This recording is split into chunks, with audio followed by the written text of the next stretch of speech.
Hello everybody. I'll show you a trick I used back in the day when I was street racing. I had a 468 with iron heads. I run 11.5 to 1 compression, and I needed a timing retard, and this is the setup I come up with. You get you a vacuum advanced distributor.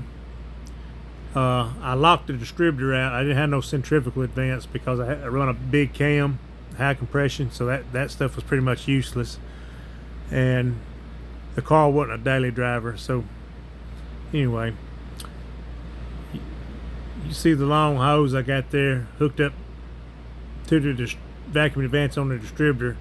I would run that hose through the firewall, hook it up to the distributor, and kept that mighty vac beside me when I was driving. That's the distributor I used. This is 8361 distributor. I used it in the big block Chevy. There's the vacuum advance. You had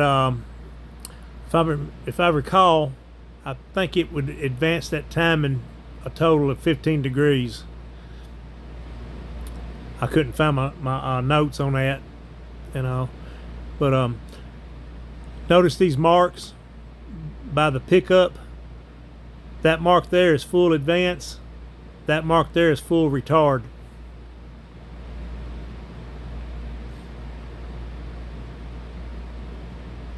Pay attention to that magnetic pickup there.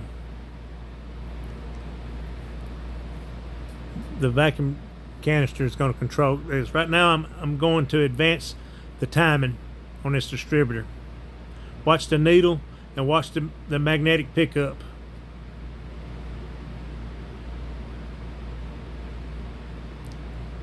You can see the magnetic pickup moving.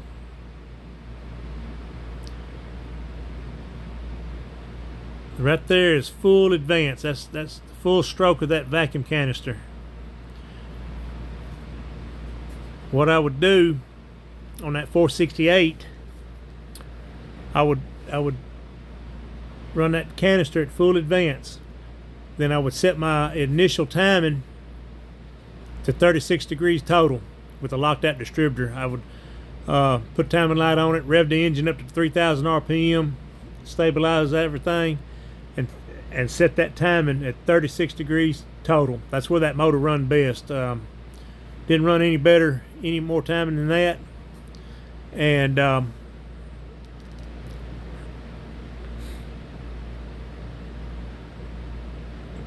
I got my like I said, full vacuum, full stroke on that canister is 36 degrees.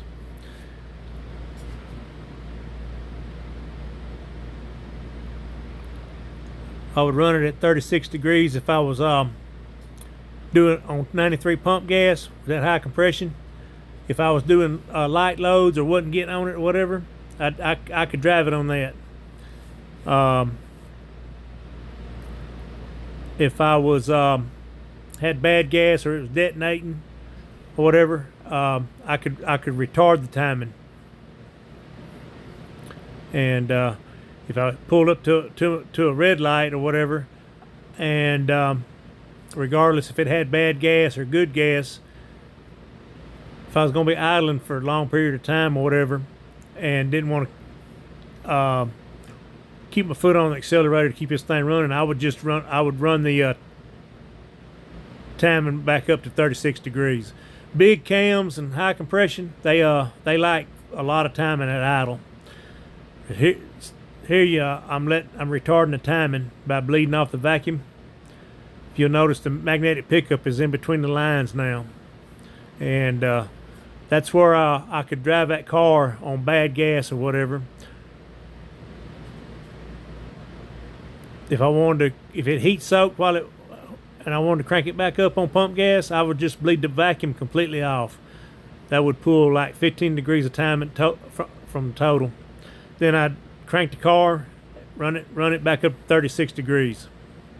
You can see the pickup moving there.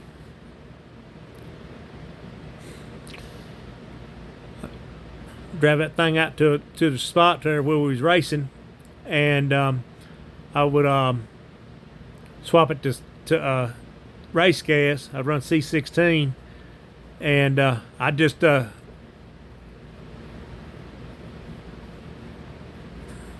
playing right now, but on C16 race gas on that motor, I would run it full advance. Didn't have to worry about detonation or anything like that. But if I had a traction problem, I could retard the timing. Just bump it a little bit.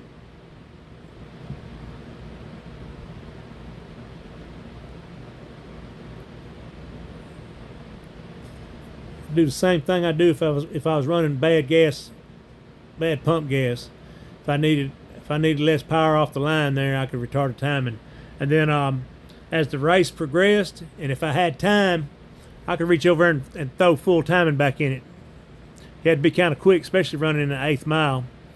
And that motor, that particular engine on C16 at 36, it liked it. That's where it ran the best. And anyway, I've used this setup on my 555 when I was running pump gas on a 555. I did the same thing, just used this same setup. I also used this setup with an MSD grid and my F2 Pro charger. I bought the boost timing control that would pull timing. You could program it to pull timing as the boost increased, and I wound up finding out that was a waste of money. So I done away with that, just put it on the shelf, and I used this setup right here and on that MSD grid. But what you did, I'd run that vacuum advance at full advance with that Mighty Vac.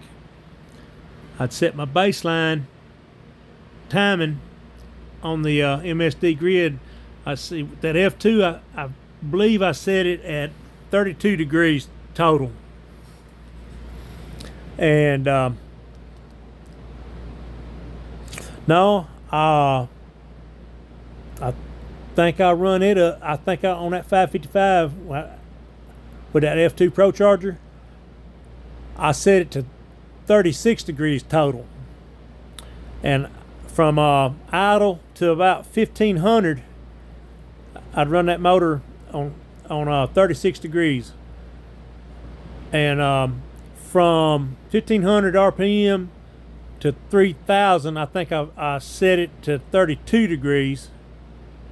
And then from 3000 to 7200, I run 28 degrees total timing, just a flat curve, and that worked good.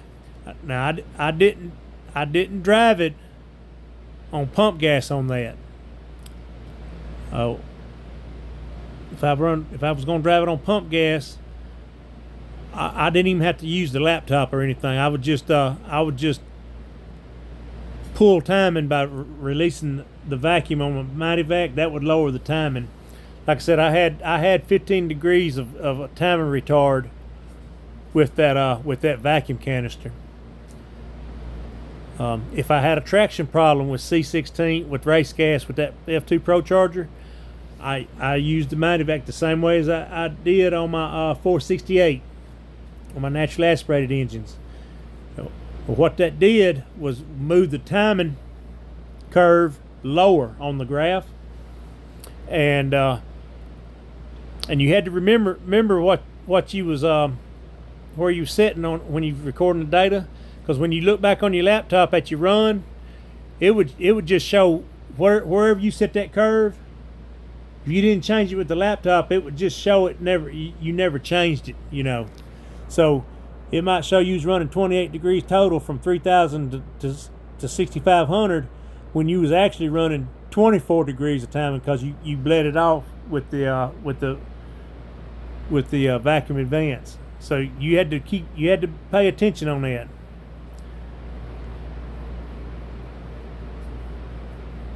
that MSD grid was when I first got it, it was a slight little learning curve because, like I said, I've always used a MSD 6 box and never messed with laptops and stuff on tuning. And I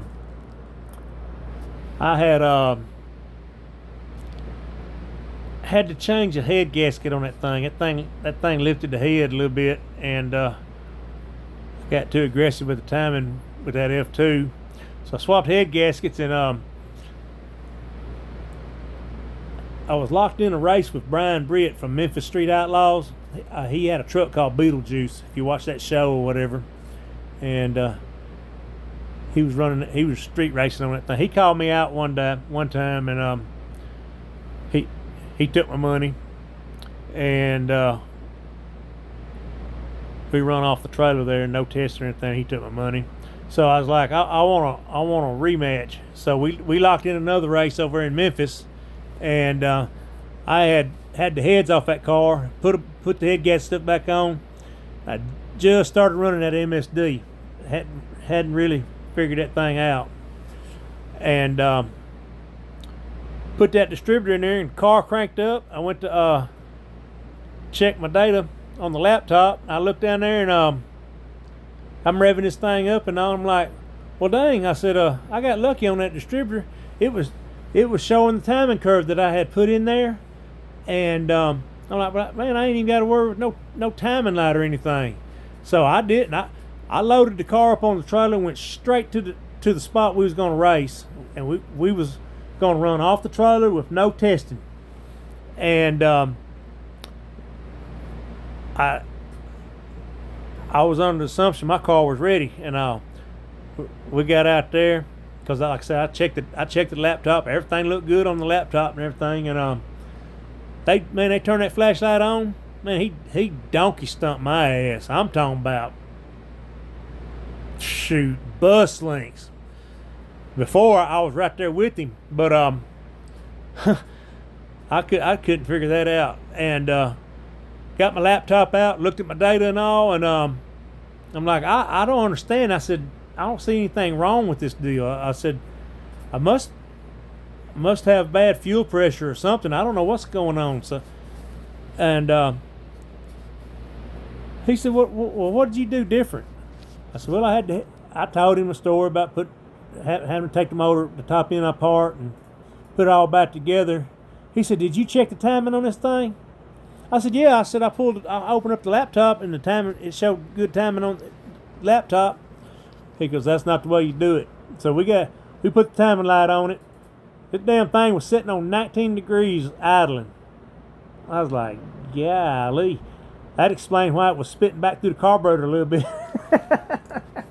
So that was a lesson learned there with that MSD grid. You gotta be a little computer savvy and all on that electronic stuff. I sure hate to see me on a Harley Terminator X or a Dominator. It'd be like a monkey trying to screw a football, trying to figure that system out. But anyway, I thought I'd show that little old trick there to you, and all. It works real good. Saves you from having to get that laptop out and all. And real quick,